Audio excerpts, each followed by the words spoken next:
Hello everyone. आज है 17 जुलाई।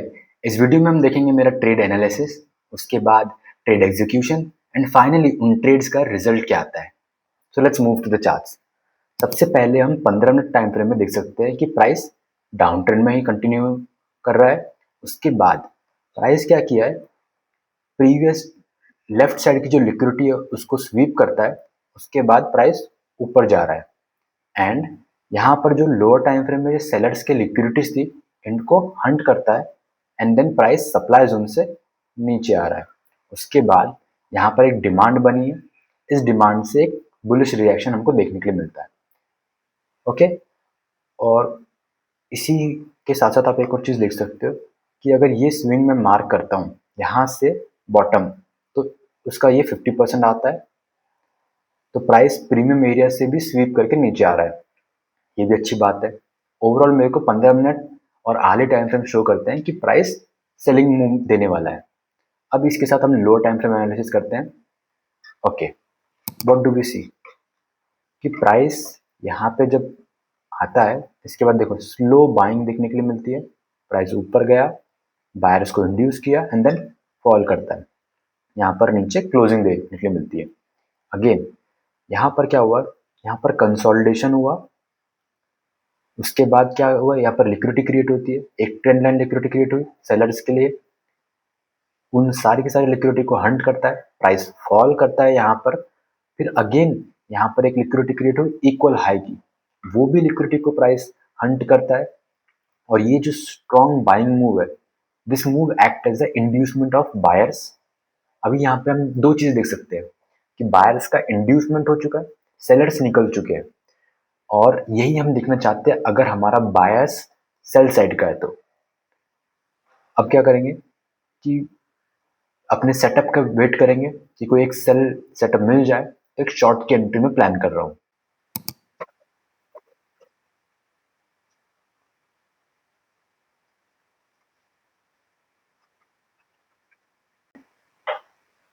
मैंने अपनी एंट्री प्लेस कर दी है यहाँ पे। अभी देखते हैं, क्योंकि देखो इस सप्लाई जोन से चेंज ऑफ कैरेक्टर देखने मिला है विथ गैप्स, तो मैंने इस चेंज ऑफ कैरेक्टर के बाद एक पुल बैक पे अपनी एंट्री लगाई है। मैंने कंप्लीट टारगेट नहीं रखा है, मैंने बस नेक्स्ट लिक्विडिटी तक।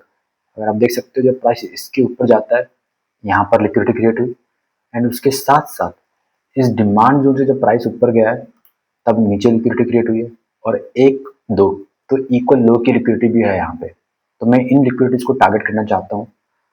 अब देखते हैं कि एंट्री मिलती है या नहीं।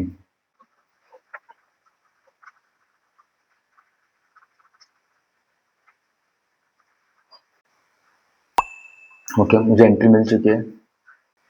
नाउ लेट्स सी मेरा बायस सही है या गलत।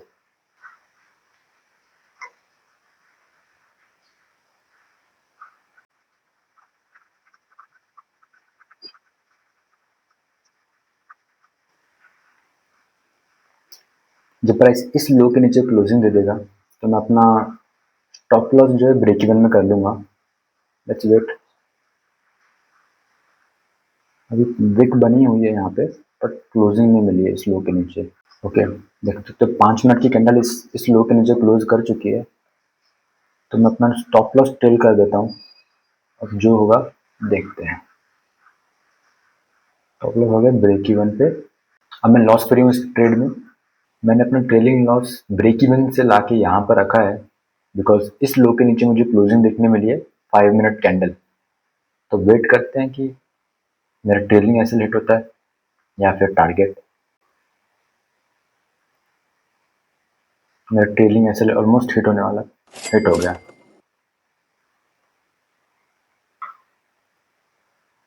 मैं $31.6 में ये ट्रेड क्लोज हो चुकी है। मैंने आज एक शॉर्ट की ट्रेड ली थी जिसमें मेरा ट्रेलिंग ऐसे हिट हो गया है। अगर आप देखो कि मेरा सेटअप वर्क किया है, बस मुझसे दो गलती हुई है इस ट्रेड में, जिसकी वजह से मैंने एक स्मॉल प्रॉफिट में ट्रेड को क्लोज किया है। अगर मैं उन गलतियों के बारे में आपको बताऊं, पहले इस मूव को मैं हटा देता हूँ। अब अब क्या देख सकते हैं कि मैंने अपना ट्रेलिंग एसएल जब प्राइस इस लो के नीचे क्लोज कर देता है, मैंने अपना ट्रेलिंग एसएल ब्रेक इवन से यहाँ पर रखा था। पर यहाँ पर एक गलती हुई है कि देखो ये जो एक जोन बना हुआ है, इस जोन पे मल्टीपल टाइम प्राइस रिएक्ट करता है। यहाँ पर सेलर्स आ रहे हैं, सेलर्स आ रहे हैं, सेलर्स आ रहे हैं। मल्टीपल टाइम रिएक्शन मिलने की वजह से इस हाई के ऊपर लिक्विडिटी क्रिएट हो जाती है और यही लिक्विडिटी प्राइस लेता है, स्वीप करता है, उसके बाद प्राइस मेरे डायरेक्शन में मूव हुआ है। एक ये गलती हो गई कि मैंने ट्रेलिंग एसएल गलत जगह पे प्लेस किया, एक लिक्विडिटी हाई पे प्लेस कर दिया।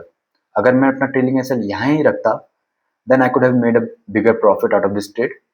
अब आते हैं दूसरी गलती कि अगर आप देख सकते हो कि जो यहाँ से एक बुलिश मोमेंटम आया है, एक स्ट्रॉन्ग एंड फास्ट मोमेंटम आया और जो ये मूव जनरेट हुआ है सेल साइड का, वो बड़ा स्लो और चॉपी मूव जनरेट हो रहा है।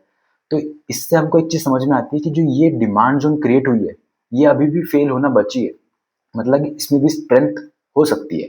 तो मुझे अपना टारगेट इन लो की बजाय, इन लो लिक्विडिटी की बजाय इस डिमांड जोन में रखना था।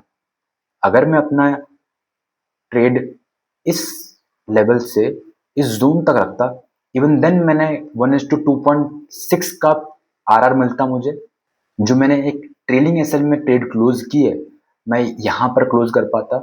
इस ट्रेड से दो चीजें सीखने के लिए मिले कि never to put your stop loss जहां पर लिक्विडिटी हो, दूसरा कि अगर जब स्लो मोमेंटम आ रहा है तो better to book your profit at the zone जहां से मोमेंटम जनरेट हुआ था, जो कि है यहाँ पे। अगर मैं ये दो चीजें इंप्रूव कर लेता हूँ then I could become a better trader. That's it for today, फिर मिलते हैं।